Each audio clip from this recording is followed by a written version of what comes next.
so is Ari. Joe Sprauer, baby! $50, it was a really big deal back then. You made it? Right, Hello, everybody. Welcome. And thank you so much for being here. We're going to be starting the ceremony in just a little bit. So if you could come forward and gather around, put your blankets out, or if you have a chair, bring those out as well. And after the ceremony, we'll put our potluck food out. So please come on in and gather for the ceremony. Thank you. Just for a moment, let's be still.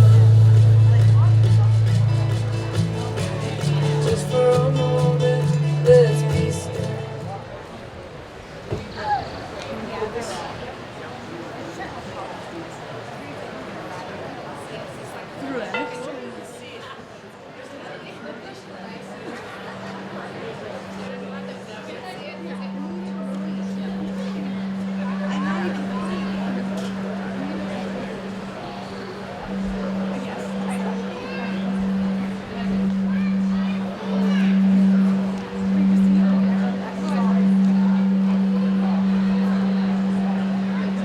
Welcome, everyone. Come on in. Come on in and gather round. Gather round to hear some stories of our beloved Joe Sprauer. Come on in. We are here to honor Joe. We're going to get started. I want to make sure that everybody is here. So spread the word. Come close. Don't be shy. Gil and Nancy Sprauer, where are you?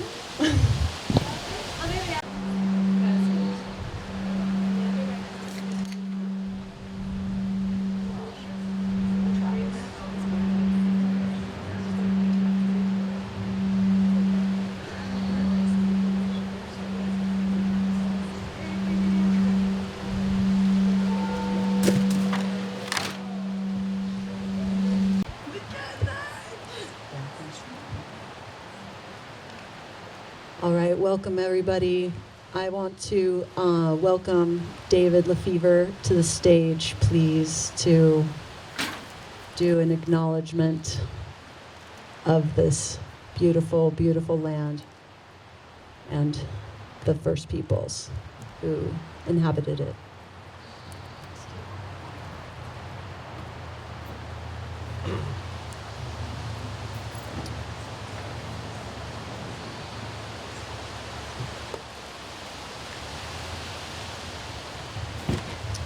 Can't remember when I've seen this many people. It's been a while. You guys look beautiful. So I just want to acknowledge that we're here on the homeland of the Metu or the Medhau people. And in order to do that, I want to acknowledge the waters. This came from the Twisp River, from the Medhau River, and the earth herself, which came from down the Twisp Carlton Road, Booth Canyon. And I want to acknowledge these because it helps us to center in this place.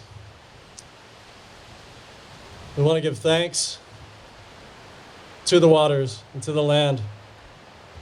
Before we can speak about the people, we need to speak about what underlies here.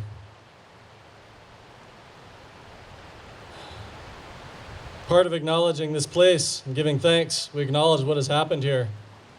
And I'm thinking of this place right here where we're standing. Many, many, many generations of Medhau or Metu people lived here, gathered here, celebrated here, and loved here. And they still do to this day.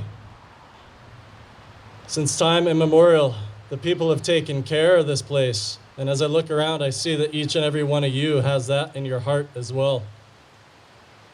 So as we go forward in our grief and in our happiness and our sadness and our joy, as we go forth with Joe in our hearts and on our minds, may we remember all of the generations of people that have come before us.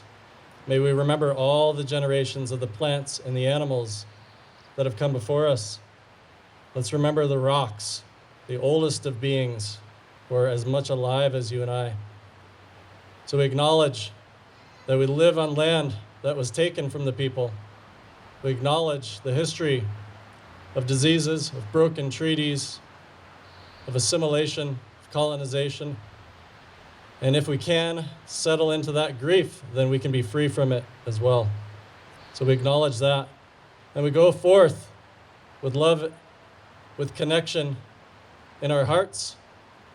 And we remember the teachings of the people here, the Methow people, who are the original stewards of this place, who continue to take care of this place. And that teaching we can take forth as well as we continue to steward, to take care of, to love, to remember, to honor, and to acknowledge. Aho. Thank you so much, David. Yeah, thank you to the Methow Interpretive Center and all the board of directors for just doing that beautiful work of healing the relationship with the folks who live over on the Colville Reservation. So, welcome everyone to this celebration to honor our beloved Joe Sprauer.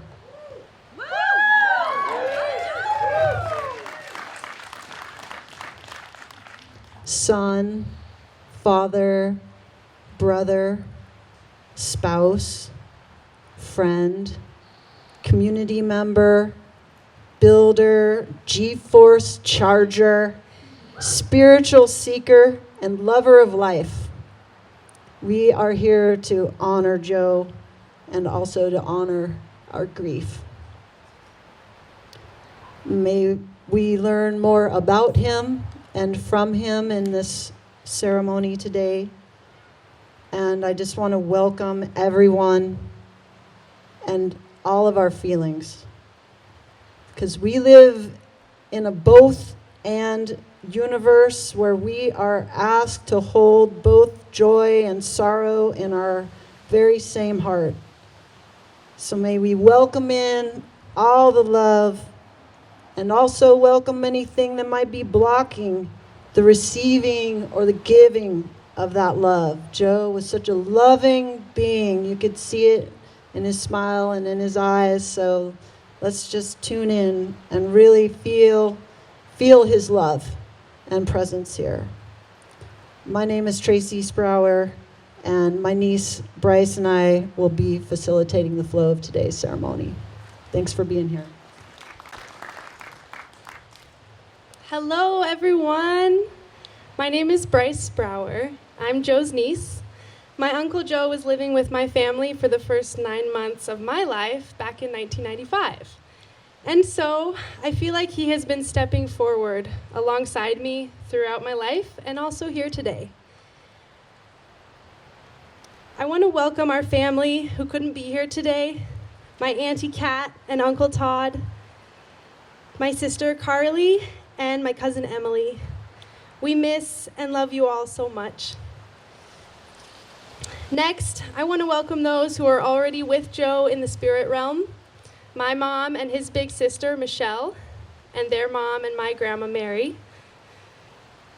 Last, I want to welcome you all into the space and into our hearts.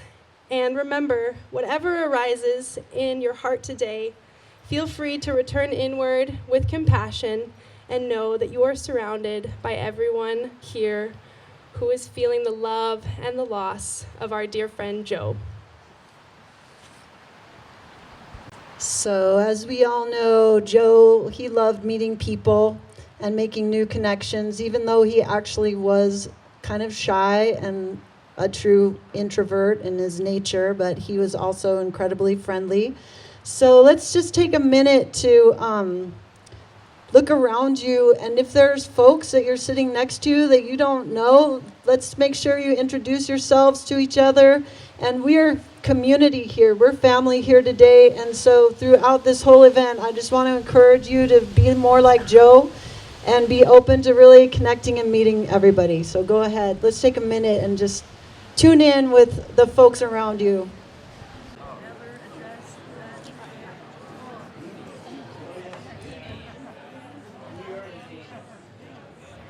All right.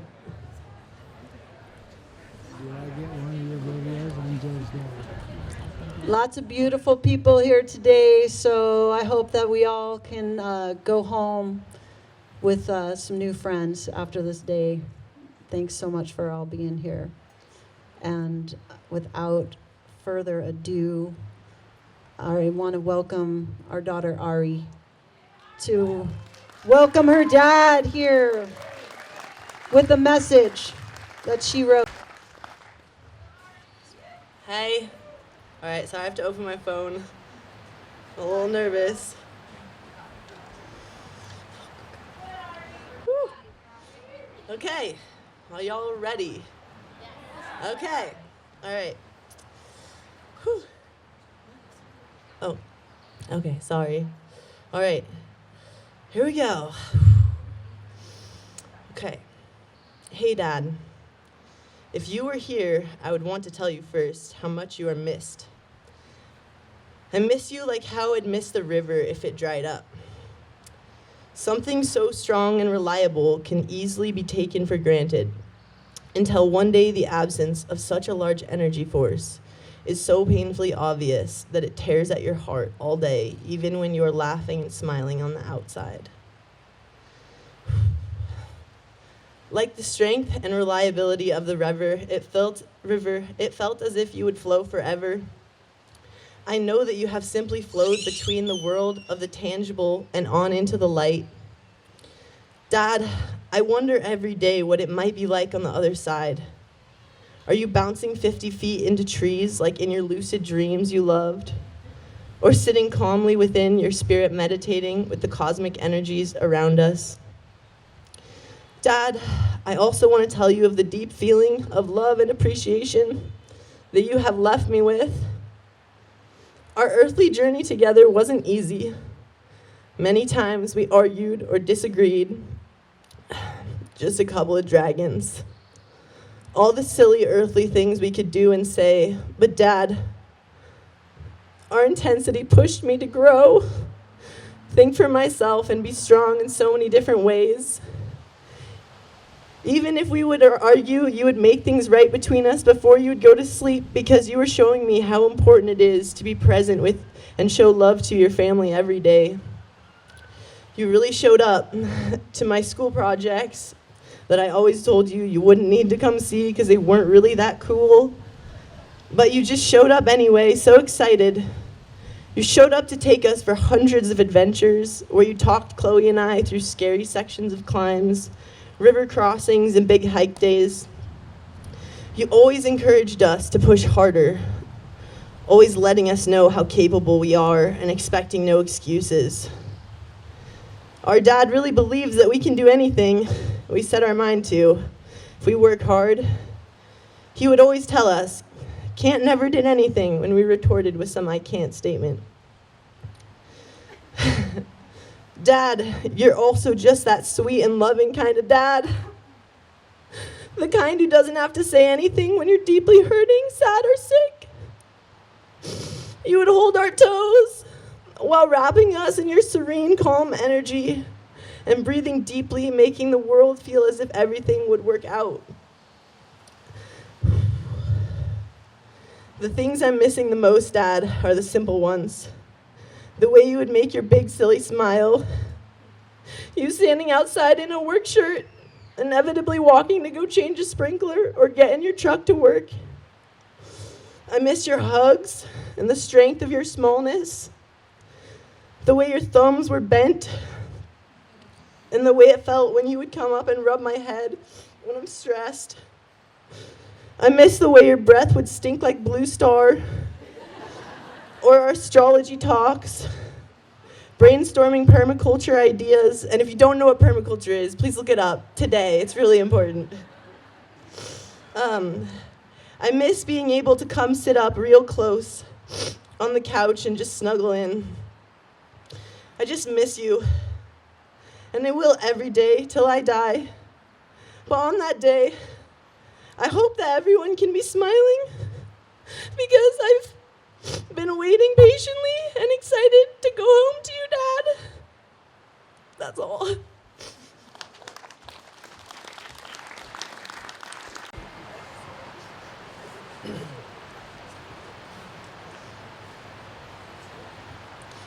This is a poem by Pablo Neruda.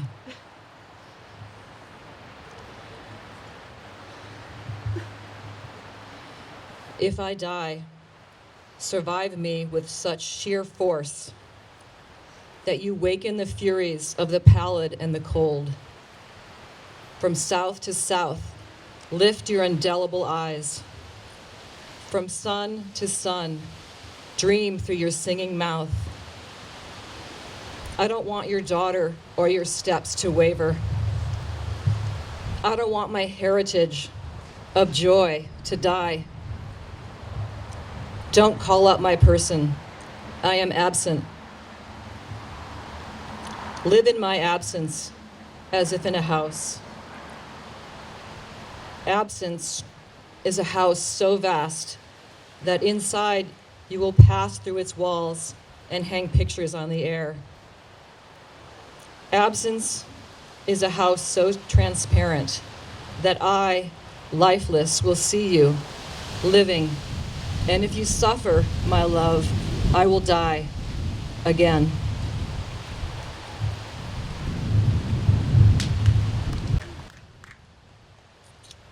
Thank you so much. Thank you, Ari, for being so brave and sharing from your heart. Thank you, Bo.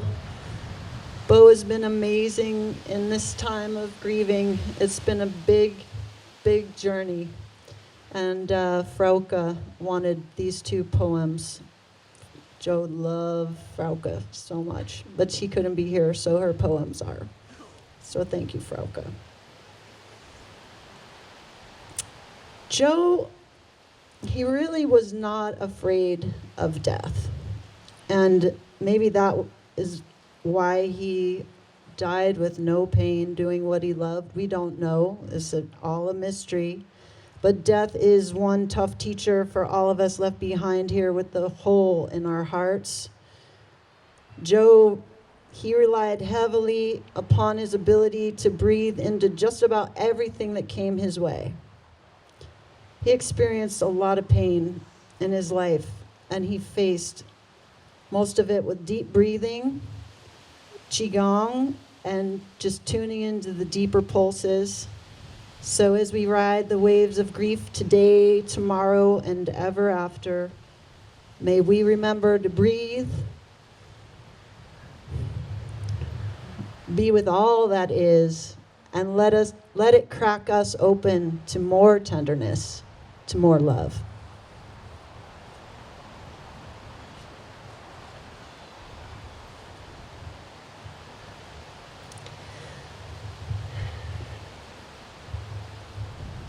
Let's take a moment to acknowledge how alive we are together here today.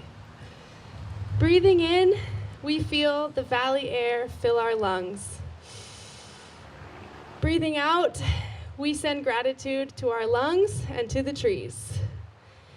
As you start to hear your own breath flow in and flow out, tune in to the subtle but oh so steady beating of our hearts. We are alive today. Hear the birds sing along and spread their word. Look around you, above and below. See the sun shining on the leaves, the birds passing with the clouds, the pollen drifting in the air. Touch the wind as it gently passes you by. Bring your attention to the ground below you, rooting and holding us. Let us take in one last deep breath together, taking in all the scents of this May 23rd.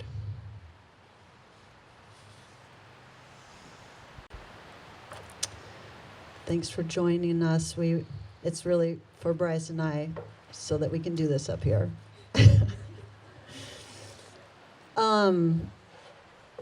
When I first met Joe, this was his favorite book, Peace is Every Step by Thich Nhat Hanh.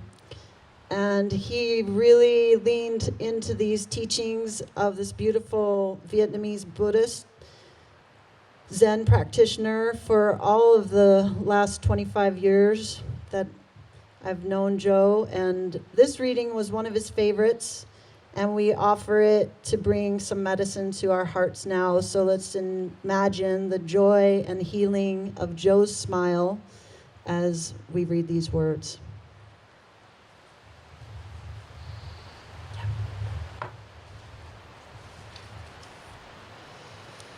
The dandelion has my smile. If a child smiles, if an adult smiles, that is very important.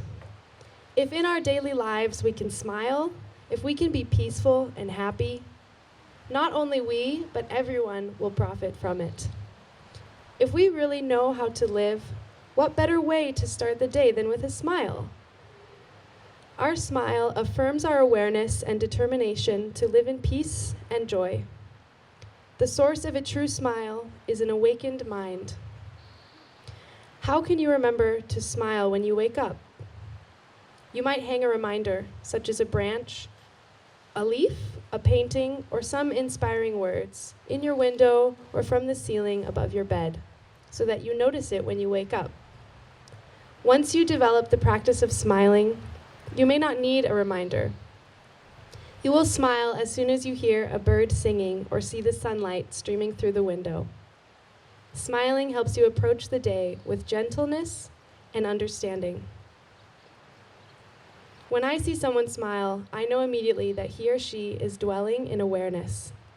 This half smile, how many artists have labored to bring it to the lips of countless statues and paintings? I am sure the same smile must have been on the faces of the sculptors and painters as they worked. Can you imagine an angry painter giving birth to such a smile? Mona Lisa's smile is light, just a hint of a smile. Yet even a smile like that is enough to relax all the muscles in our face, to banish all the worries and fatigue. A tiny bud of a smile on our lips nourishes awareness and calms us miraculously. It returns us to peace. It returns us to the peace we thought we had lost. Our smile will bring happiness to us and to those around us. Even if we spend a lot of money on gifts for everyone in our family, nothing we buy could give them as much happiness as the gift of our awareness, our smile. And this precious gift costs nothing. At the end of a retreat in California, a friend wrote this poem. I have lost my smile, but don't worry, the dandelion has it.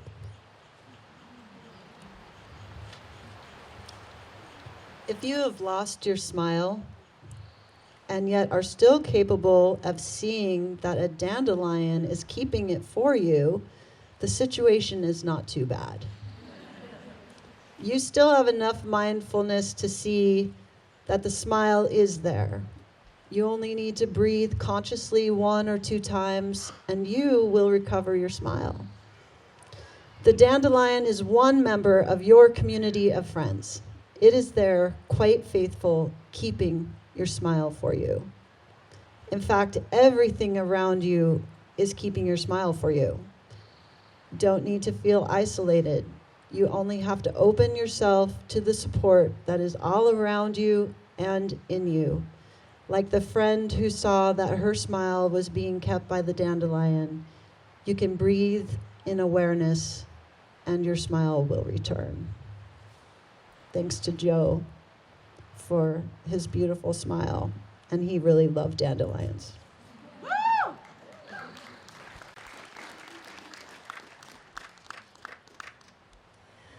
Let us bring our own smile as we remember Joe in all of his glory. I'm welcoming my Grandpa Gil, Joe's dad, to the stage.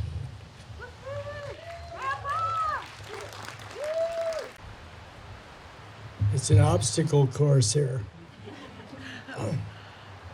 Anyway, right off the bat, my daughter, Kat, who lives in Cottonwood, Arizona, was very ill here in the last 3 weeks, almost passed away. She was also a kidney transplant like Joe. And She spent 13 days in Phoenix, Arizona in the hospital and recovered. So wanted to be here. She wanted to come and drive up here, and I said, Kat, your health is more important. You stay there, you'll be there in spirit. And Todd, my son, is out on the Pacific Ocean right now on a fishing boat, which he's been on that fishing boat off and on for the last 20 years. They're fishing for hake.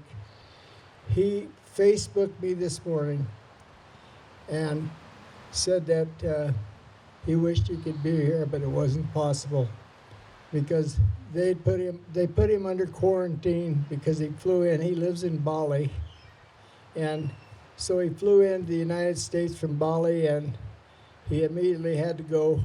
He was in Seattle in quarantine for 2 weeks, and as soon as he had 2 COVID tests, they shipped him right to the boat. He couldn't go anywhere.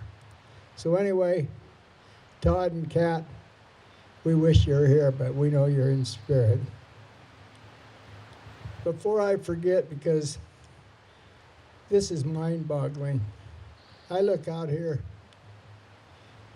and these wonderful people, I never ever dreamt in my life that I would ever see anything like this. I've been to hundreds of funerals because I'm from a family of 12 kids, 63 grandkids my mom and dad had.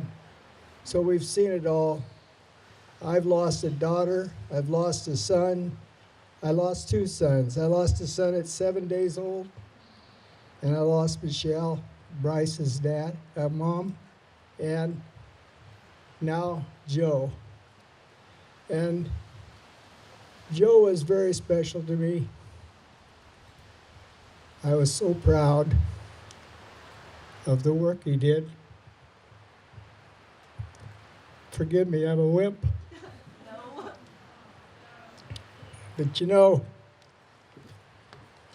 I want to, before I forget, I want to thank Tracy and her family and her friends here that put this on. I tell you, it's absolutely amazing to see the outpouring for my son Joe and the friendship and the people that he knew up here. And you know what? Joe loved all of you guys too. And Joe, I never heard him complain about anything. He had 2 wonderful daughters. One was gifted in doing her gardening and stuff, and she was, you know, she did a great job. And one, Chloe, who was very athletic, and Joe blamed on that too, but he loved both those girls like that was his it. It was, I never heard him ever say a bad word about anybody. I talk to him every day, almost.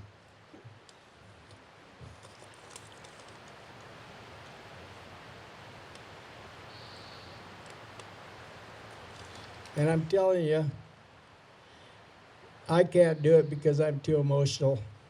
But I'm telling you right now that Joe would not want any of us to be sad. He wants you to live life like he did. I mean, he worked hard and he played hard.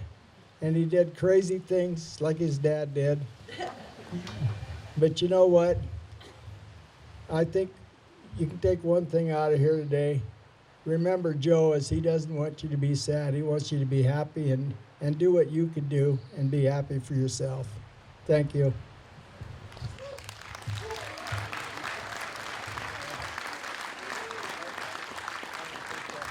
Oh, I do have something that my son shipped to me from the boat this morning.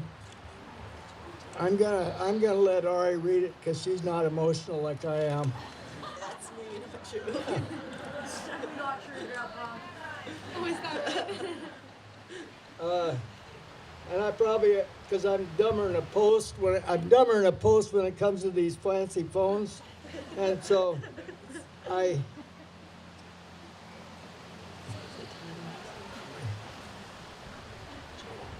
go to family.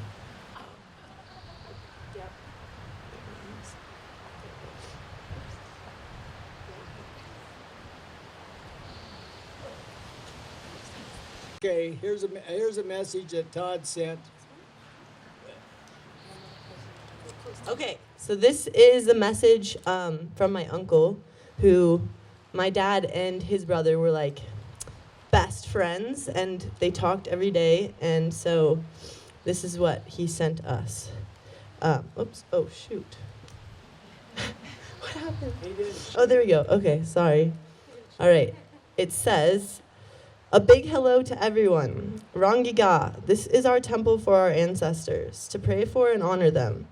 Joe will be prayed for and given offering every day of the year. This is the Sprauer dynasty, temple at our home in Bali. We will have a special ceremony when I get home. Thanks to everyone who is there in support and celebration of Joe's epic journey he had with all of us. Love you, Sprauer dynasty. I do have one more thing before I shut up. I want everybody that came up from Oregon, the Willamette Valley, please stand up. And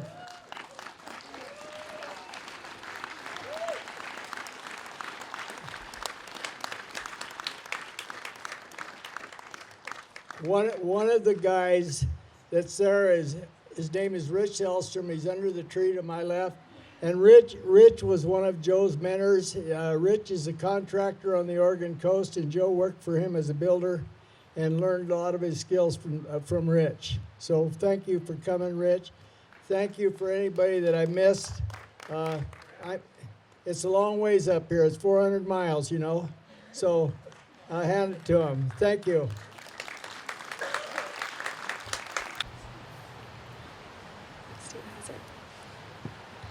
Okay, thank you, Grandpa. We just love you so much. Okay, now I'm welcoming the voice of my aunt, Joe's sister, Kat, to the stage.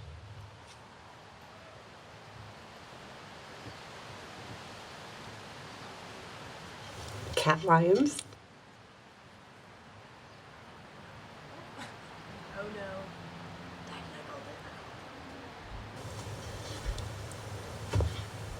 Hi, I am Cat Lyons, Joe Sprauer's sister, and I feel so sad about losing my brother. He was a fearless man, and every time I think about him since he's left this dimension, this planet, I've had nothing but good memories. Wild memories, fun memories, hilarious, laughing our asses off memories, borderline dangerous memories. Just him getting me to do a few things that were just wild, like as a child jumping out of the rafters onto our little pile of hay. I don't know how old we were. Just jumping off the rafters, crawling all the way across a very narrow plank on the high rafters and jumping off. And when I was probably 20 and he was 19 or somewhere around there, he talked me into going through some fish hatcheries above Silverton. And there was like these 5 squares with metal on top, and you have to, well, he wanted me to do this, and so I did. Get into the first hatchery, and you're in this little square, and the water's shallow, and it's moving around, and then you dive in to the next little tiny place where the fish go through, and the water pulls you, and you go through all of these, and it gets higher and higher and higher, and the water gets stronger and stronger and stronger, and Joe had me in there. He was ahead of me, and every time we had to go through one of those little squares all the way down to the right of the thing, the wall, it just was more and more swift, and Joe would be on the other side talking me into, calm down, you can do it, and dive down, all the way down, and let the water just suck you to the other side. So he could talk to me through several of those, and then we ended up in a dark like tunnel where we walked down the fish hatchery until we got to the river. And you know, it was one of the most stimulating memories And I have lots of stimulating memories, and Joe and I really got close in the last year, which was so cool. We FaceTimed and talked and went heart to heart so deeply. I'm so grateful for my brother Joe. He is amazing, and I can feel him on the other side very easily. So, Joe, you are so super awesome. Love you so much.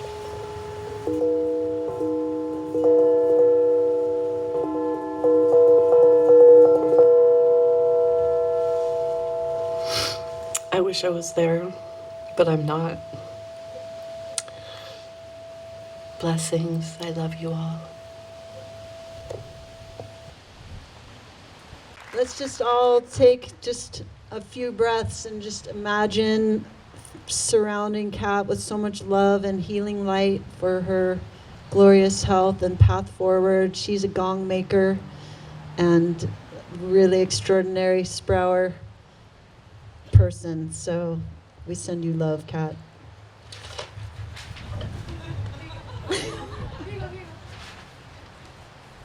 This is why we have 6 scripts. Next script. I want to just welcome to the stage our dear friend Tim Odell.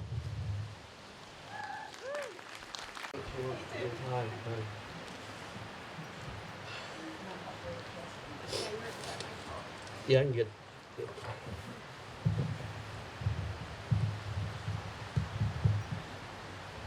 Well, this is a fantastic gathering of people, and I gotta say it's a super spreader event. Because we're spreading Joe's good spirits.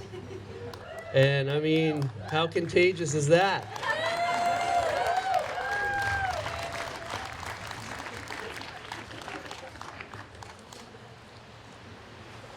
But it is good to see everybody's face here, and I love it because we all had the magic, you know, that exchange, that conversation with Joe, you know, that started a friendship, and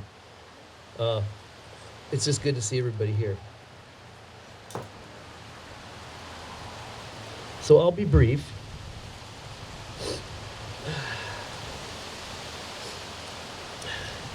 Again, thanks to all of you who've come to celebrate our friend Joe. I know his spirit's near, and also a bit of it's inside all of us. And maybe a funny thing he said, or a lesson he taught you, or maybe it was an experience out in the wild of nature that he so loved to visit and visit often. Perhaps a piece of advice he gave, or a method of how to do something. We all took away something during the time we had with him. Joe grew up in the country, in the Willamette Valley, and from all accounts got into a bit of mischief in his younger years. As he got a little older, he worked long hours during harvest, and he learned to earn money and take care of his needs. He got into surfing in the Oregon wilderness on the coast, hiking around, making friends, and charging big waves, as he would say. Which, it's freaky to me that he actually did that stuff, because it's pretty daunting. Anyone that knew him saw the dynamo that he was, and he out-dynamoed me, I can tell you. I would go on 2 or 3 overnight hikes with him, and it never failed. He was always ahead and leading and helping instill confidence in me, confidence that we could reach the goal, or read the map to find the best, most efficient way through somewhere. You know, he taught me about the rest step as I hiked up with a heavy pack on, you know, on an incline, just straightening that leg and getting a little rest out of it. And when we arrived at the destinations, a grin would form on each of our sweaty faces, and slowly he would pull out some outrageous provisions one would not associate with ultralight camping, like a big bratwurst or a steak or some 20-ounce beer or something like that. And then, and then I'd pull out a whole chicken. Because, you know, it's competitive. And we'd apply the rub to the meat, and we'd set a fire, and we'd enjoy life under the stars. You know, and we had our mountain feast. And it was fun. And because you never knew what each of us was going to bring, and then we'd enjoy the food and drink and realize, hey, I can really bring big gourmet things up here to this elevation. It's quite satisfying. So I'll miss those times with Joe. And he was just electrified by searching and traveling and discovering places. And it was all so good for his soul to do that. So in remembrance of him, I'll keep seeking out new places and places a bit off the trail, and carrying the proper groceries to do him justice, and toasting to the natural world and to him, keeping in mind that pretty much anything's possible, and when pursued, there will always be rewards and something to learn and to see. Joe's energy was contagious and made for some very, very good times.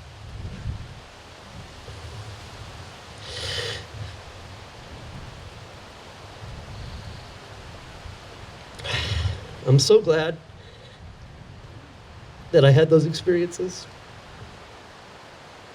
And he'll be sorely missed. Cheers to Joe.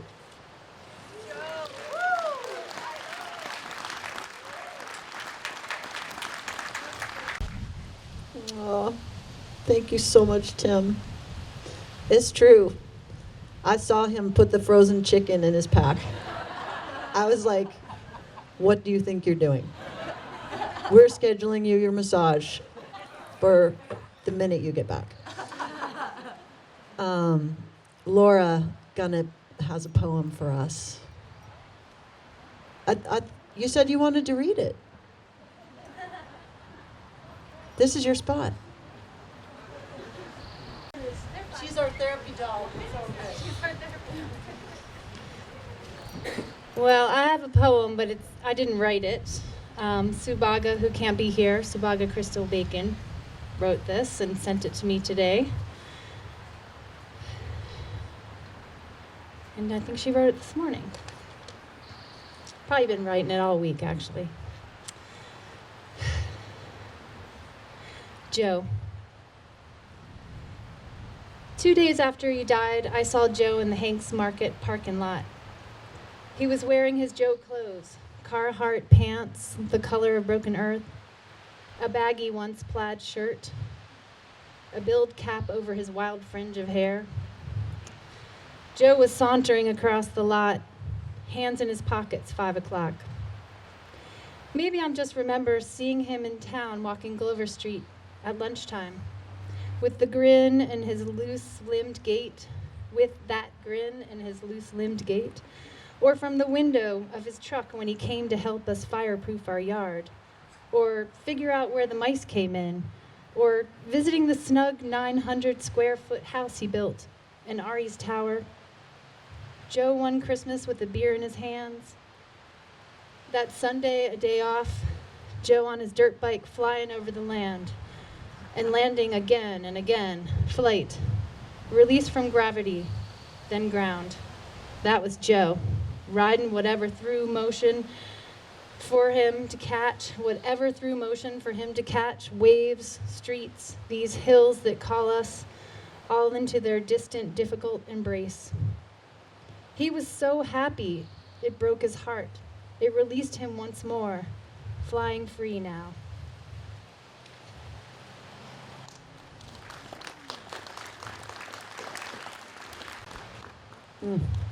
That's so perfect. Thanks so much, Laura. And I just want to bring beloved friend Zach Huff up to the stage. When we realized that Joe was at the end stage of his genetic kidney disease, and we were at Swedish and they gave us the drill and said, you need to go back and you really need to ask if anybody would be willing to donate their kidney. I was like, what? But we just let folks know what they told us at the hospital, and yeah, miracles happened. So thanks so much to Zach. Zach and Tanara came all the way from Minnesota to be here.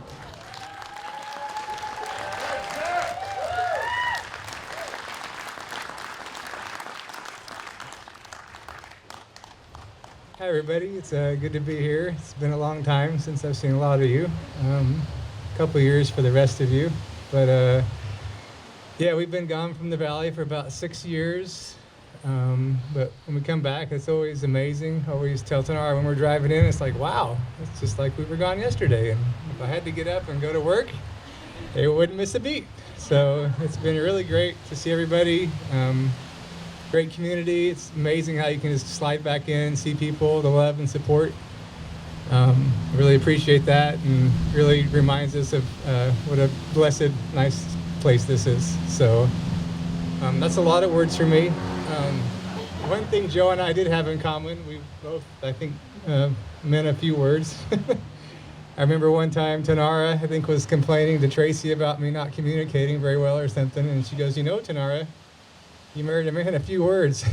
So, and I think Joe, we both maybe were kind of shy and didn't talk to people, you know, pursue that. But once we got to talking to people, we were, you know, he was a great guy. He could chat you up for minutes and minutes and sometimes hours. And we would be working on our houses together.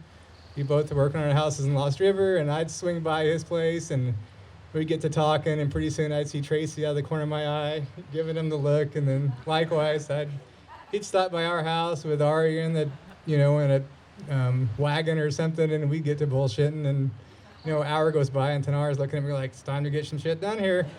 So, but the one thing I guess I remember the most was when we had that, I guess, support or whatever the party was for Joe down at the Mazama Community Center. A lot of money got raised and a lot of support, and we were thinking that was really great. And I was thinking, you know, and Tanara said, you know, how much are we gonna give? What are we gonna give? And I remember thinking, shit, I don't know. What's gonna help this, or what's gonna make this better? And I thought, well, shit, what he really needs is a kidney. So we talked it over that night, and next day we talked to Joe and Tracy, and like, what do we do? So we went out and got tested, and it was pretty amazing. It was pretty much a perfect match. So we pursued it, and we got it done. And you know, there was always that chance that it wouldn't have worked out and things wouldn't have gone well. But it was amazing. You know, the time's gone by, and it's been 14 years, you know, and I tried to kind of reflect on, you know, how not to make this about me giving Joe a kidney. We all know how great a guy Joe was. I don't need to belabor that point. What an amazing person he was, and how he's respectful and loved everybody and acknowledged everybody, helped everybody. I guess being here and seeing everybody here and seeing, you know, we were gone, we've left, of course, but just the fact that I was able to give the gift of having Joe be here and interact with everybody for 14 more years, that's amazing, and I'm glad, and just great that it happened, and I'm glad that it happened, and nothing lasts forever, but I'm glad I was able to extend that experience for everybody with Joe for that much more time. So that's all.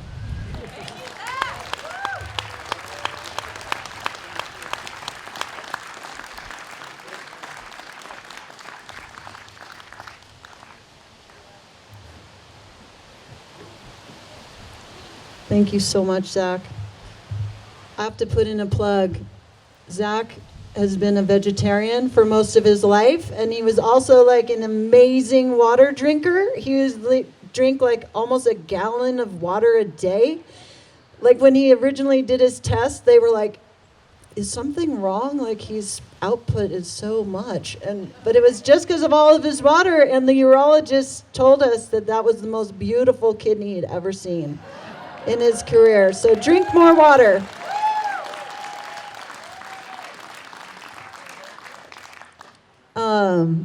And want to welcome up to the stage Jerry, who has been working with Joe for the past couple of years. Thanks, Jerry. As Tracy said, I did work for Joe for the last couple of years. And I would refer to him as my boss, except the one time that I did so, I introduced him to a few people at a party. Hi, this is Joe, my boss. He just shook his head and said, I'm not your boss, which was a surprise since he wrote my paychecks and gave me work and did all the boss jobs. But it just wouldn't go with Joe's nature to want to be a boss. I remember the first few days of work, as the new guy, I was maybe expecting to do all the sweeping and grunt work and unpleasant tasks.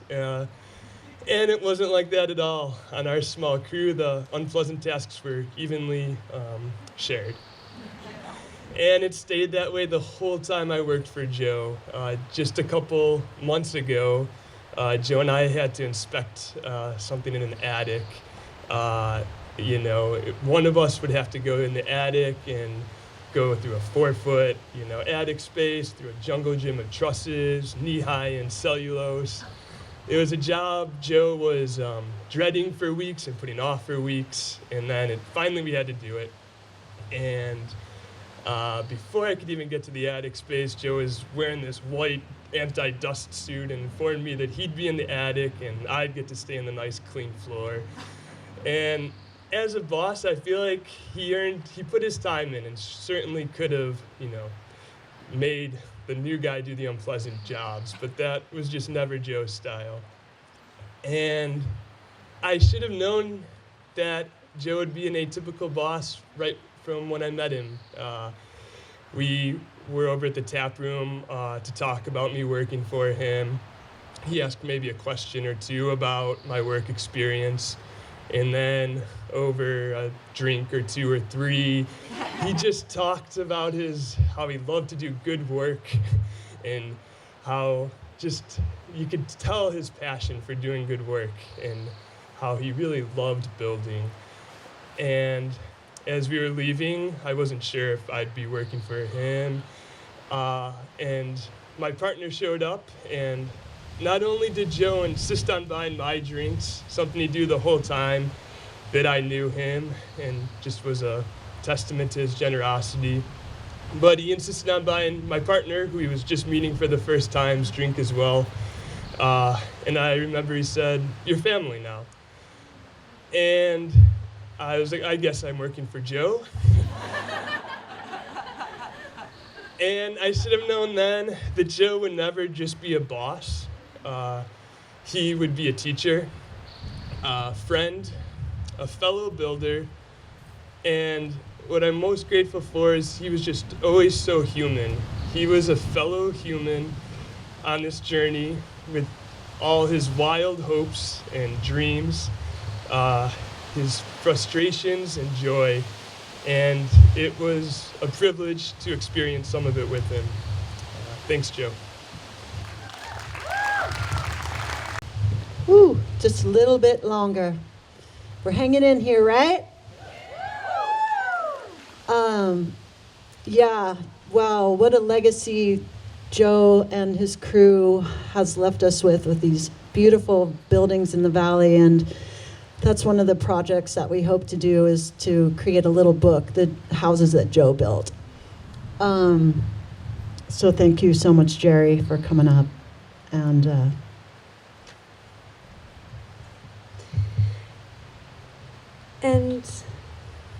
yeah. My turn. Yep. How would you announce it? I'm about to announce it. Thank you so much, Jerry. And now I welcome my cousin, Joe's daughter, Chloe, to the stage for her words of remembrance.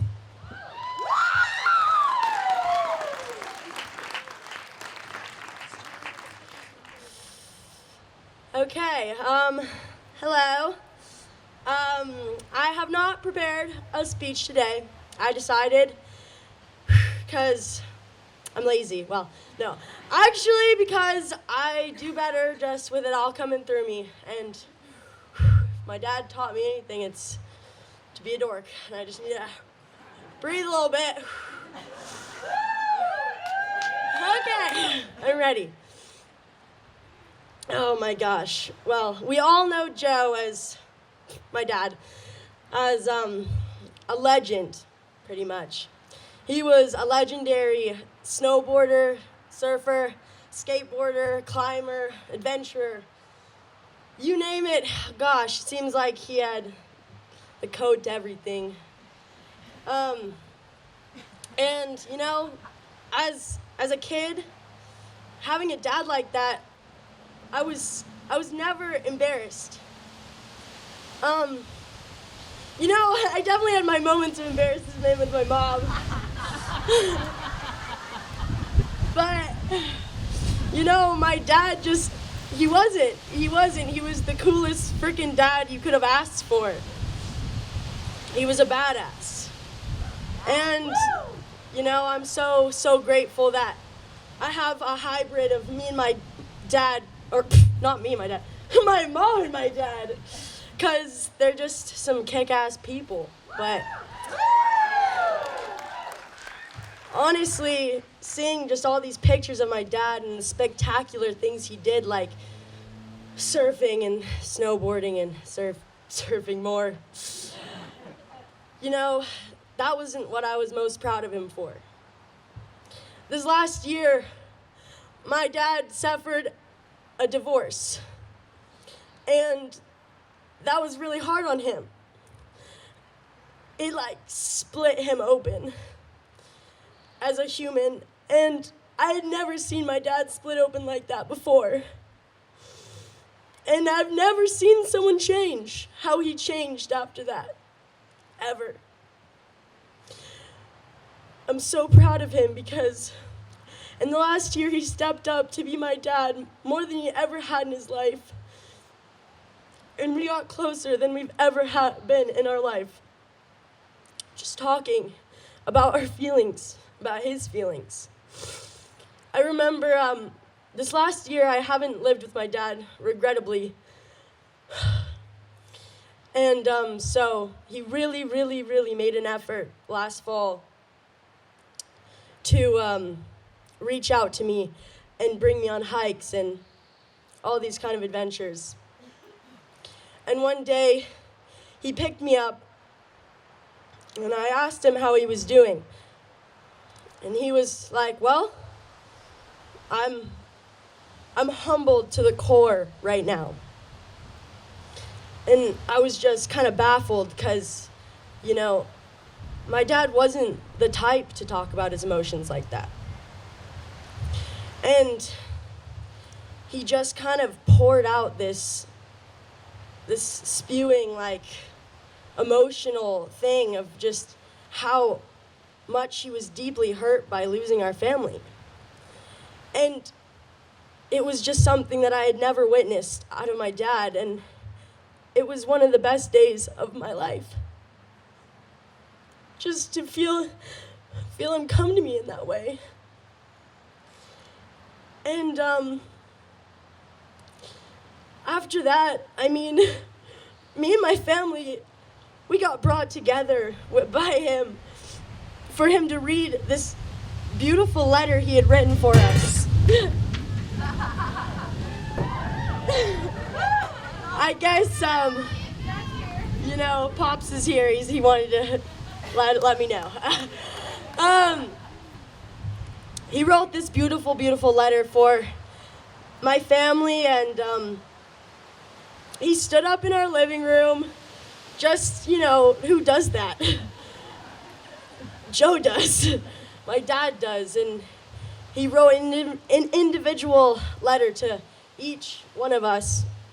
And we were all crying, and it was so beautiful. And it just makes me so grateful for how unique my dad was in those ways. I mean, I still have the letter, and I wanted to bring it here today, but I just didn't. But it was a beautiful, beautiful letter. And yeah, just this last year, we've talked a lot about all of the things he's wanted to do. I mean, heck, he became an astrologer overnight, basically. He was so passionate about Sadhguru and astrology and how he was going to heal the world and change it, and how he was changing himself, and I saw it. I mean, I saw it so clearly that he was not the same man that I had lived with my whole life, and that, just to me, there is so powerful. Because we all know him as just the charger, but not all of us know him as the meditator and the peaceful monkey just sitting there. I always looked at him, and he just looked like the Zen monkey, just on the couch or in, oh my gosh, plow position, just upside down in our living room, doing his yoga. And oh my gosh, he wanted to do all of these things. Like, he wanted to create a TikTok with me about a father-daughter workout thing, and he was just so incredible like that. He wanted to do it all, and I have a few things I wanted to just talk about, which was what he wanted to do with his life and wanted to share with everyone in this community and the world. He wanted to teach women how to build, and he actually got to teach a class just a couple months ago, and I saw the pictures. It looked so great. He was so hyped and so psyched about it. So he was so excited. He was like, I'm ready to put my business, all this money that I'm starting to grow my business, but he was ready to shut it down just to do things that he knew were more beneficial for our community and our world. And so it's just incredible, the man he was.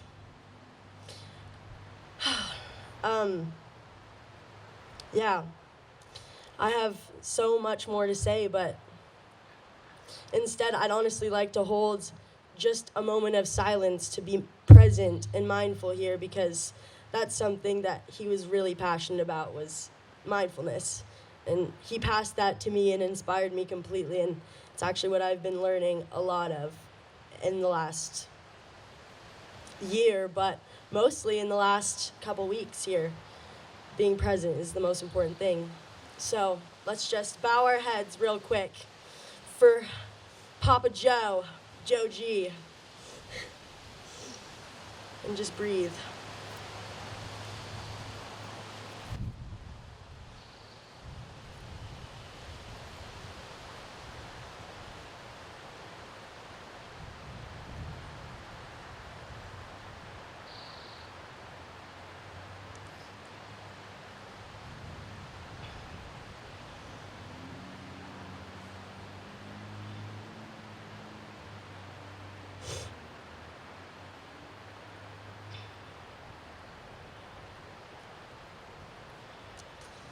All right. Just feels good to breathe sometimes, So yeah, the last message I'd like to leave you guys with was just that my dad loved so many things, and above all, he loved his community. He loved, his pondering grounds, the Blue Star. Oh my gosh, couldn't go in there with him, or else we'd be in there for a long time. And I was like, I'm ready to go, Dad, I'm out in the car. And he wouldn't come back for a long time. And I was like, okay, I'm just gonna walk home. and just everywhere. I mean, my dad he was a very quiet man, but then I'd see him out in the community, and I was like, well, who are you? I don't recognize you. He was so joyful to talk to people, and he just loved each and every one of you. He's here so dearly. I mean, he connected with so many people, like Charlie, and with surfing. I heard him talk about with Charlie so much, or anyone here. I don't know why Charlie came to my head. I just remember he was so pumped that Charlie was a surfer. But anyway, yeah. Love you, Pops. I'm done.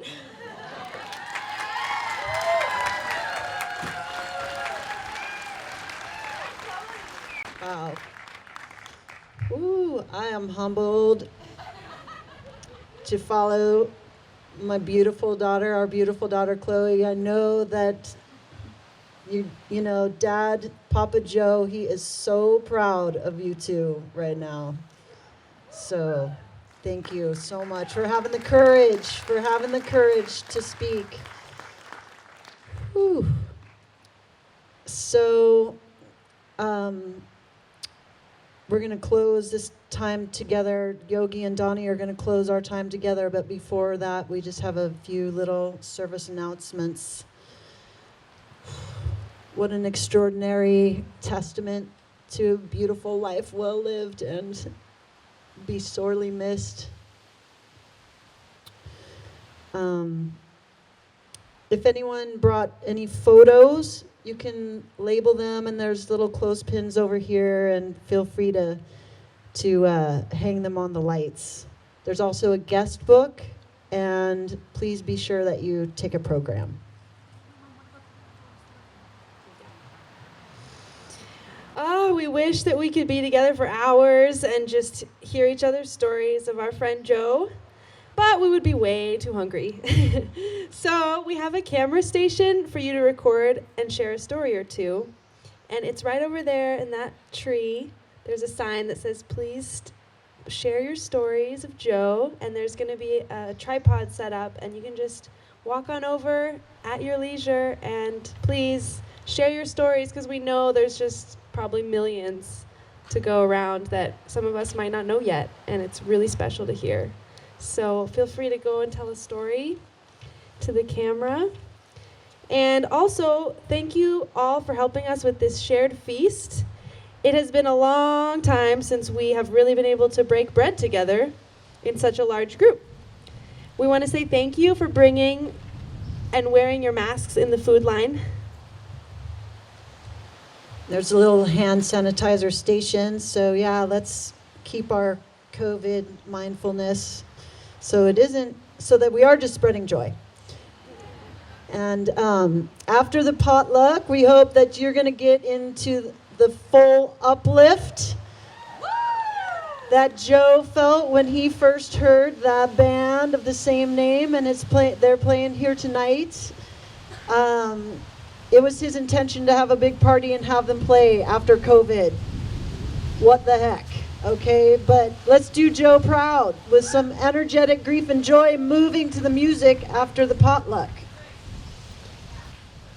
Oh yeah, yes. Does Doug want to come up? So Doug, can you come on up?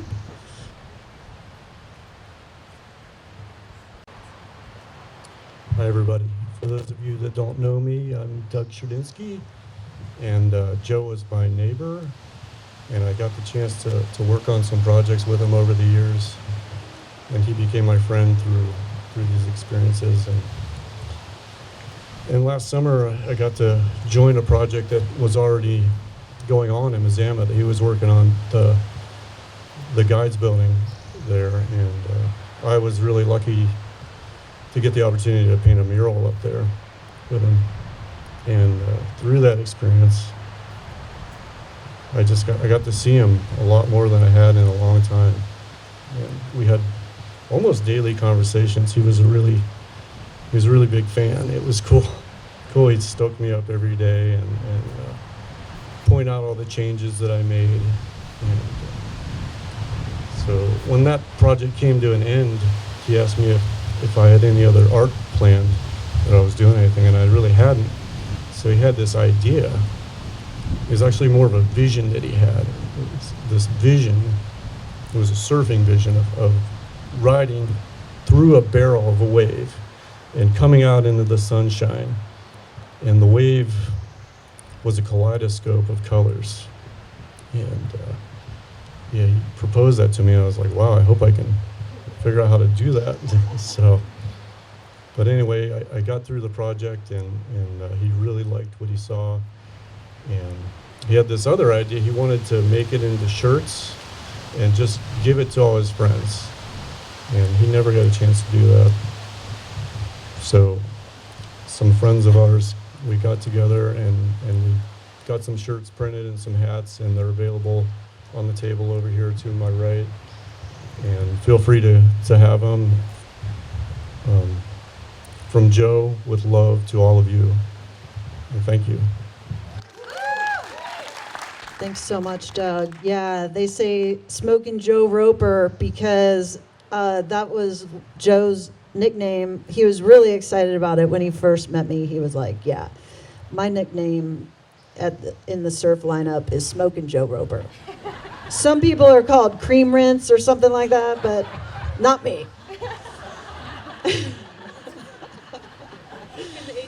Yeah, in the A-team. Yeah, thanks so much for bringing, if you brought a potluck dish, thank you again. And we're going to end and close the ceremony with some few words from the two last people who Joe was with when he died.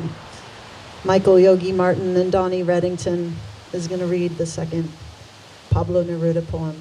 Thanks so much.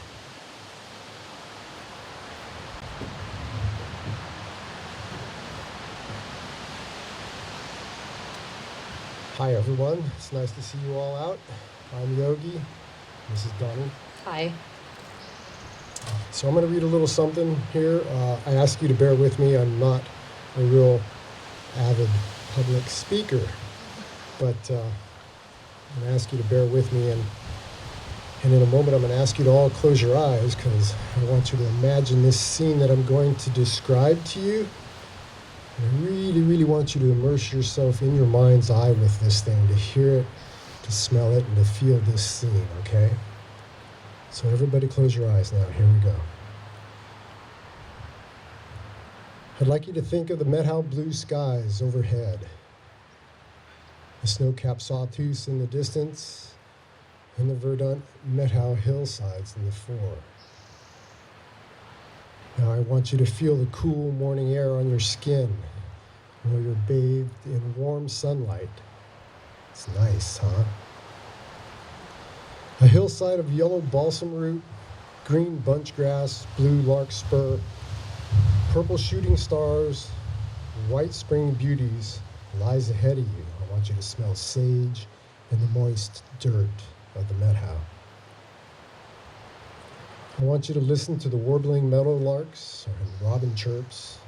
There's a drumming grouse out there. The basic avian cacophony of springtime. Now I want you to put some motion to this. I want you to imagine that you're moving through this scene at a rate of speed, like a fair rate of speed, like you're flying over the flowers. Bright yellow flowers and green grass are flying beneath you. And to your right is your friend. You glimpse him in the periphery as he's weaving through this sea of yellow. And I'm giggling, and I cannot stop. And I can't stop because of the sensory overload and the sheer beauty that is surrounding me and my friends Donnie and Joe. Now I want you to let that vision linger for just a bit. I want you to drink it in like a pure glass of cold Met-How water, and I want you to savor that moment.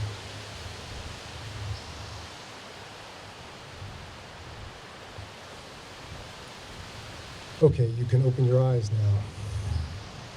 And that's the scene that Donnie and I have in the minutes before the event that has brought us all together here today to celebrate Joe. It was a beautiful moment.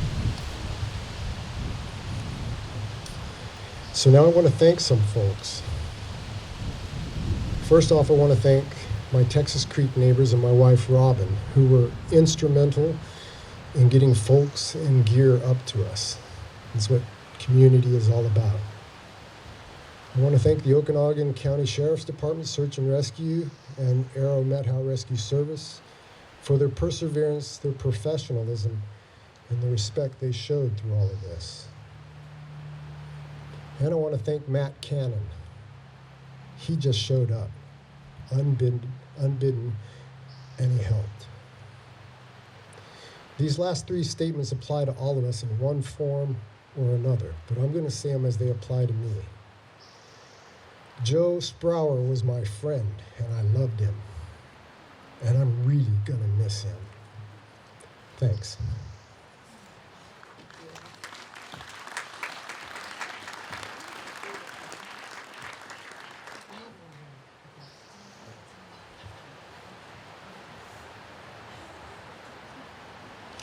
Good thing I don't have to use readers yet for this last poem. Thank you, Yogi, for sharing. Sometime, man or woman, traveler, afterward, when I am not alive, look here. Look for me here between the stones and the ocean, in the light storming, in the foam. Look here, look for me here, for here is where I shall come, saying nothing. No voice, no mouth, pure. Here shall I be again, the movement of the water, of its wild heart. Here I shall be both lost and found. Here I shall be perhaps both stone and silence. Thank you.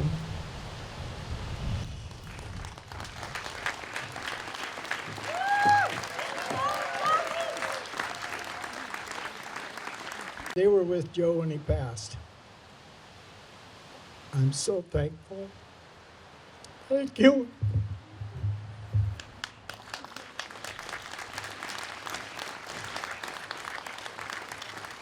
Okay, singing and dancing is a universal healing salve, so let's sing and dance a little bit this song for our beautiful JoJo, who we love and we will always cherish and remember.